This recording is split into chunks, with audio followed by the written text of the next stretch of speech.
What's up everybody, Demon back. Welcome to a brand new video, and today we're going to be doing my review for Godzilla Tokyo SOS. This is part of Godzilla-Thon episode 31, so let's jump right into it. Starting off, Godzilla Tokyo SOS, also known as Godzilla x Mothra x Mechagodzilla Tokyo SOS, that's the Japanese title.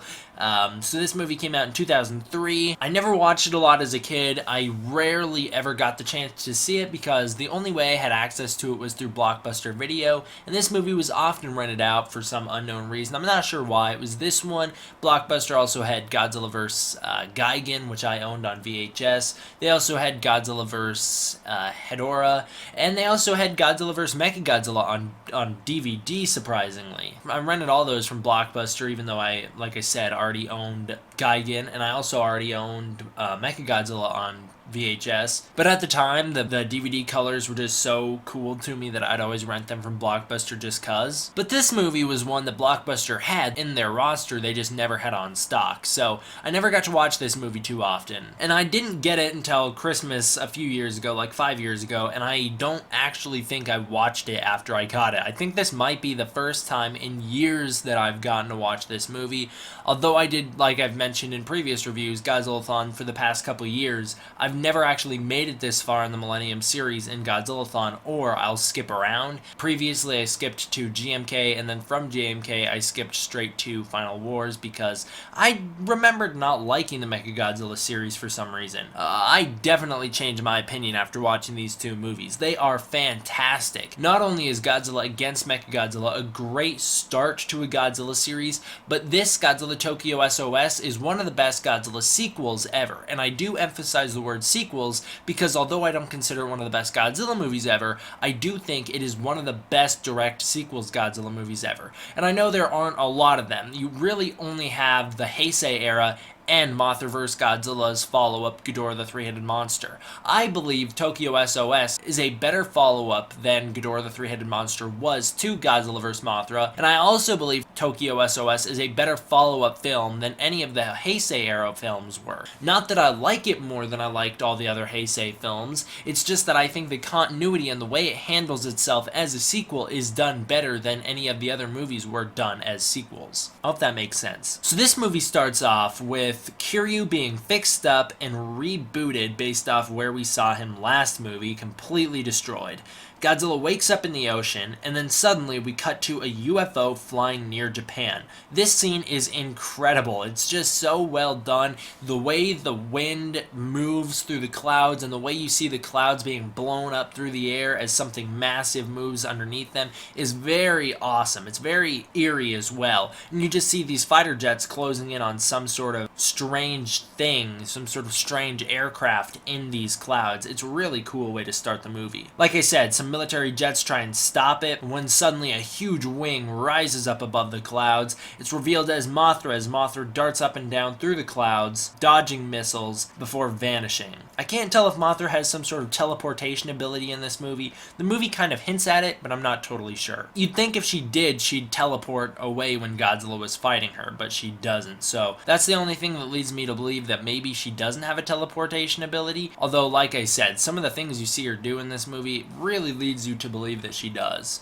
And if anyone's going to call out that my Mothra's torso is yellow instead of white, I know it's yellow instead of white. That's actually just supposed to represent that the sun's reflecting on Mothra. You know, the sun's behind Mothra in my picture, and although the sun's orange, it just didn't look right orange, so I just painted her yellow. She does have some white strokes on her. You can see them. I don't know how many people look that in depth onto my thumbnails, but if you're looking at it, and by thumbnail I mean the video image, not the actual video thumbnail, I don't know how many people actually look that in depth in the art, but yeah, she does have some white on her. It's stated that Kiryu is still non-operational based off the damage that he received during his fight with Godzilla. We were introduced to our main characters of the movie, named Yoshi, Shun, and the grandpa Shujo. Mothra's fairies step out behind a book, making Shujo remember his time in 1961 during the events of the original Mothra. Turns out that Shujo in this movie is Shujo from that movie. It's pretty obvious considering he's played by the same actor, but in case any of you didn't know, it is the same character from Mothra. That is the reason why I did Mothra for Godzilla-Thon, why I started Mothra-Thon, is because I'd never seen that original movie, and I knew growing up that that movie had a lot to do with this movie. That's something that I always remembered, was never totally understanding Mothra's storyline in this movie because I'd never seen the original Mothra, and I wanted to fix that before I reviewed this movie. And I'm very glad I did go back and watch the original Mothra, because although they recap the events of that movie in this movie, they don't do a totally great job. The Mothra fairies explain that Kiryu's creation was a mistake on mankind's part, and how the use of Godzilla's bones is a bad thing. They say that Godzilla's bones must be returned to the sea, and then from that point on, Mothra will protect Japan. They explain that Mothra's attack in 1961 was not by her, actually it was a him, but by her choice. And if the humans don't return Godzilla's bones to the ocean, Mothra will declare war on the human race, which is kind of hilariously awesome. Now, I'm not sure if they provide a valid explanation for where Mothra was during the events of the last movie, presumably laying an egg or something, but they do explain that from this point on, Mothra will act as Japan's protector as long as Japan obeys by her orders. Which is super fascinating. We've never gotten a dynamic like that in a kaiju movie before, where the kaiju's basically holding the humans hostage. Usually they just destroy. They don't often think about things like Mothra does in this movie. So, Shun and Chujo, they really like Mothra. They're all for Mothra. But Yoshi has his doubts. From this point on, I'll call Chujo, Chujo M, as in Shujo Mothra, so that I can call Yoshi Chujo, because that's what they call him in the movie. Kiryu has a new crew for some odd reason. You guys know I was a fan of last movie's cast, and they just scrap them for this movie. In fact, we don't even see Sarah or her dad in this movie at all. We don't even hear about them. But thank God we get a cameo from Akane at least, so that we don't just drop an entire storyline from that movie. So Akane, it turns out, is heading off to America to receive further combat training, and then come back to Japan a year later or whatever and talk about her discoveries. Atsudza takes her place. I'm not going to pronounce that girl's name a lot. You don't have to get used to me saying it wrong, because I won't be saying it a lot. I don't know why they decided to replace Akane. Maybe she just wasn't well received in Japan when the movie came out. Maybe people were like, this protagonist isn't that interesting. I thought she was great, so you guys all know my thoughts on that from last review. I thought she was awesome, so I don't know why they replaced her. It's like if they just replaced Miki Sagusa. Like, it doesn't make any sense to me. I don't understand it. That's your series protagonist right there. That's how she was set up to be. Miki was set up to be the series protagonist for the Heisei era. If they just suddenly replaced her with a different girl partway through, or even a dude, like, that wouldn't make any sense. I would try and come up with a better comparison, but they really don't have any returning characters other than that. They have Mirai in the Showa era, but you replace Showa casts every single movie, so him coming back is just super surprising. I don't know, it's just very odd that they would replace the main character from last movie. And she's in this movie too, so it's not like the actress had something else going on, or maybe she did and she only had time for the cameo. I don't know. I find it very odd. So Shujo M recaps the events of the original Mothra to Shun, saying that he's making a history book about all of the events in that movie. Shujo clearly wants to be Kiryu's pilot. We know this because he's worked on Kiryu for a long time, and he has lots of times where he'll be standing silently in the movie admiring the machine. Akane says her final goodbye to Kiryu as she heads out to America. She wishes Shujo luck on repairing Kiryu, although she says Kiryu should just be left alone and left to rest. Igarashi, the Prime Minister, is told to stop Project Kiryu by Shujo M. Igarashi agrees that Kiryu should be destroyed, but only after Godzilla is dead. Kamobas's corpse is found on the beach of Japan. Now, I'm not totally sure on the pronunciation of this guy's name, but basically he's a giant Gamera-looking turtle that died. He's from the original movie Space Amoeba, and it turns out in this Godzilla universe that these creatures, these giant turtles, are a common species. They mentioned that a few of them have been seen before in Japan's history. Maybe they're referring to the events of Space Amoeba. I doubt it. But this universe clearly has a lot of the Showa-era films incorporated into it, so I wouldn't totally put it past it. Regardless, though, the giant corpse is found on the beach of Japan, and it becomes clear to the humans very quickly that Godzilla is the reason this monster was killed. A US nuclear sub is sunk near Guam, and it's completely destroyed by Godzilla, who basically devours it. It turns out Absolute Zero cannot be repaired due to the great cost of the diamond needed to replace its power core. I don't know why, on a technical standpoint, as in behind the scenes of the movie, they didn't bring the Absolute Zero cannon back. Maybe it was just so that it was less convenient for Kiryu to fight Godzilla, but I really like the in-story universe explanation for why they can't get it back, because it does make sense that Kiryu, a giant robot, would cost a lot of money, and they say that there's budgetary budgetary issues. They make it very clear that Kiryu was rushed to be recovered in this movie, leading to some problems later on in combat. It's a very real-world situation, and I love it. I love this realism in Godzilla. I don't care about if the monster looks real or its biology is real. I like the in-story explanations like this. That's the difference between my version of realism and a lot of other fans' version of realism, where they want things to be realistic, as in, 98 movie, Godzilla's more like an iguana.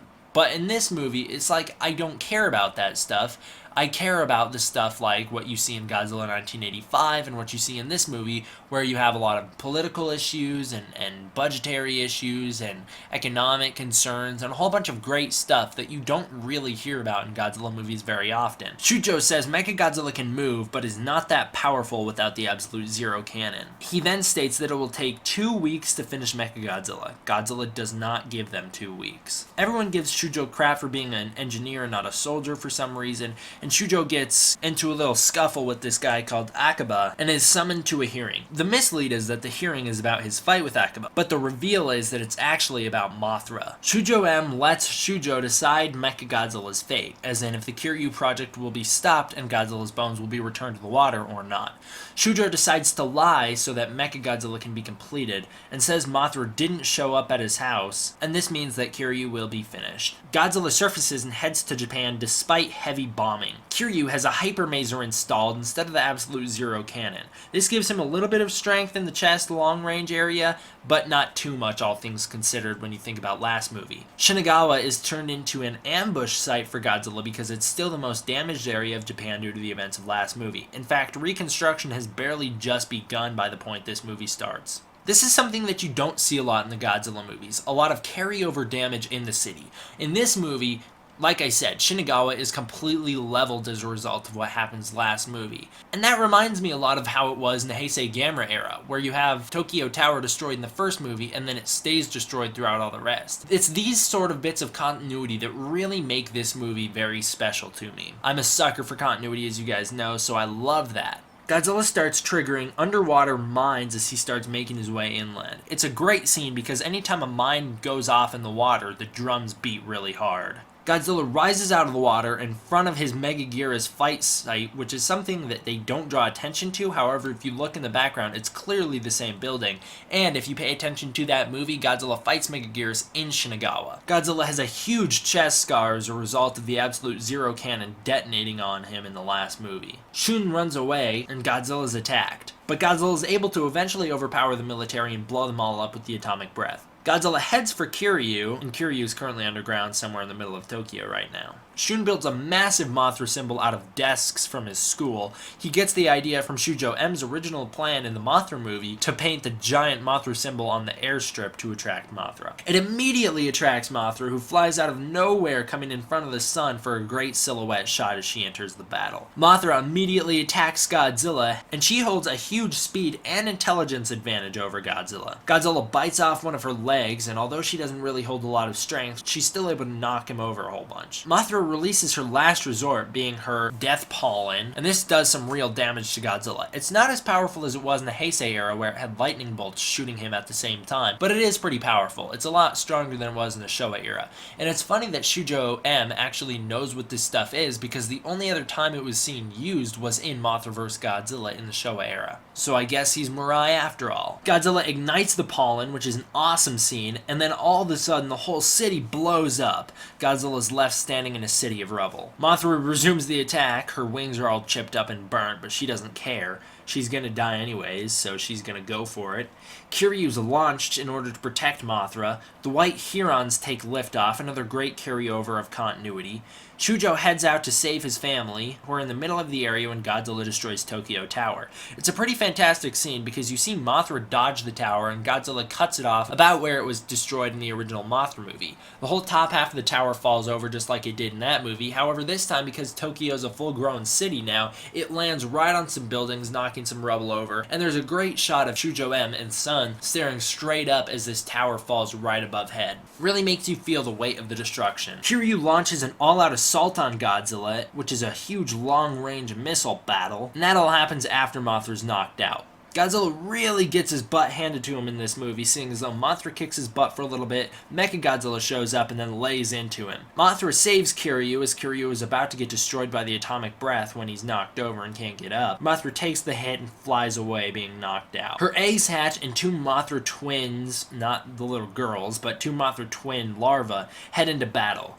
Kiryu knocks out Godzilla, which is awesome, and then Shujo finds his family. Kiryu, having lost his speed advantage from the last movie, is overpowered by Godzilla this time. The larvae join the battle last second. All three Mothras have a little conversation for a little bit, which just demonstrates Mothra's true intelligence, as all three of them formulate a plan together. Mothra dies saving her larvae, who are about to be destroyed by the atomic breath, and as the larvae watch their mother die, their eyes turn red as they become enraged. Shujo heads into battle, seeing as though he has to repair Kiryu and get Kiryu operational before Godzilla can destroy the mech. Kiryu, by this point in the movie, has fallen over and is very damaged by Godzilla. Like I said, he was overpowered due to his lack of speed. The White Herons distract Godzilla and the Mothra larvae attack him. One of the Mothra larvae bites his tail, just like in the original Mothra vs. Godzilla. In fact, there's a lot of little great Easter eggs such as that in this movie. The Mothra fairies help repair Mechagodzilla, helping Shujo out. The military continues their assault with some laser cannons and some tanks, and the larvae web up Godzilla as Shujo manually overrides Kiryu. Shujo is trapped inside of Kiryu as Godzilla uses the atomic breath to seal the escape hatch shut. Suddenly, Kiryu resumes combat. Kiryu has a sweet missing eye as a result of being shot in the face with the atomic breath earlier, and then there's an awkward hug fight. I'm not a fan of these fights in these Godzilla movies where they'll just walk up to each other and hold one another, but that is exactly what happens in this movie for about 2 minutes. Kiryu uses this awesome drill hand to just plow into Godzilla's chest before releasing the hyper masers on Godzilla, which really hurts him. Like I said, Godzilla gets all kinds of effed up in this movie. Then all of a sudden, Godzilla gets all kinds of webbed up as the two Mothra larvae just shoot their webs running around doing the whole Mothra vs. Godzilla shtick on him. Godzilla's defeat triggers Kiryu into turning into Gojira. Kiryu grabs Godzilla and flies out to sea. Kiryu, of course, now being controlled by the original 54 Godzilla spirit. And Kiryu actually helps Shujo escape, having the words on screen pop up saying, "Sayonara, Yoshi." It's unclear why Godzilla has a liking to Yoshi. I guess the idea is just that because he repaired Kiryu, Kiryu's grateful to him. Akiba saves Shujo from falling out of Kiryu, and Kiryu sinks Godzilla into the Japanese trench. The movie ends with the final message that life must be within nature's order, and people must not play God. When something dies, it must stay dead. The larvae and fairies head off to Infant Island. The last shot of the movie is Kiryu sinking into the ocean holding Godzilla, who's all still webbed up from Mothra's fairies. The after credits scene shows that there is still Godzilla DNA out there in the world. However, the date reads 1999, so I'm not sure what to make of that. I guess the idea is that they got the Godzilla DNA after Godzilla's initial attack in Godzilla against Mechagodzilla, and they've just had it ever since. The message is that mankind still hasn't learned their lesson despite trying to, and there will be a need for Godzilla to return again. The container that Godzilla's DNA is being held in is also a really cool Easter egg because it looks pretty identical to the Oxygen Destroyer. In this movie, the human story is pretty good actually. I am a big fan of Shujo's return from the original Mothra, and the new Shujo is also a pretty good character, the new guy Yoshi. Son doesn't have a lot to do in this movie, and Shujo M's daughter is just a cameo. I don't like the replacement of Akane. In fact, the girl who replaces her has so little to do in this movie, it makes me question why she was added at all. Akiba's okay, but again, he doesn't really do too much. The kaiju stuff in this movie is pretty good. I wouldn't say it's the best of the Millennium era because there's not too much going on, and it actually takes a fairly long time in this movie for anything kaiju related to actually happen. You have Mothra show up at the very beginning, but she doesn't do too much. She just shows up. So it takes a long time for stuff to get started, but once it starts, it doesn't stop. The special effects in this movie are fantastic. They're the most updated we've seen them to date. Mothra's effects are so impressive, and Godzilla and Kiryu are able to do a lot of really cool moves. The music in this movie is pretty good as well. I think Godzilla against Mechagodzilla has the record for the best music made by this composer, but overall, it is a definite step up from Godzilla vs. Mechagodzira's music, and it still holds the same theme and great aspects of the Against Mechagodzilla soundtrack. It's just missing some of the charm. This is a pretty solid movie, and I would recommend watching it back to back with Godzilla against Mechagodzilla. It makes for a great viewing experience to watch both of them as they were intended to be seen as sequels. Overall, I do agree agree with some of my older thoughts on the movie, that the pacing's a little too slow and it takes way too long for anything to happen, but now that I understand the Mothra plot and I can appreciate the continuity and carryover from last movie, I definitely enjoy this movie a lot more than I used to as a kid. I'd give this one a 7.5 out of 10. It's not bad at all. In fact, it's a good movie. I just don't think it works well on its own outside of being a sequel to Godzilla against Mechagodzilla. And like I said, the pacing does kind of throw it off for me, so I can't give it as high of a rating as I gave the last movie. Plus, I don't think the human cast is necessarily as memorable as that movie. Although Shujo's return from Mothra is a very important aspect of this movie, he doesn't have too much to do, and the new Shujo that we're left with, I believe his nephew, doesn't have too much interesting stuff going on with him. Overall, that's my review for Godzilla Tokyo SOS, guys. Thank you all for watching. I hope you enjoyed. See you guys next time for Godzilla Final Wars. D-Man, out.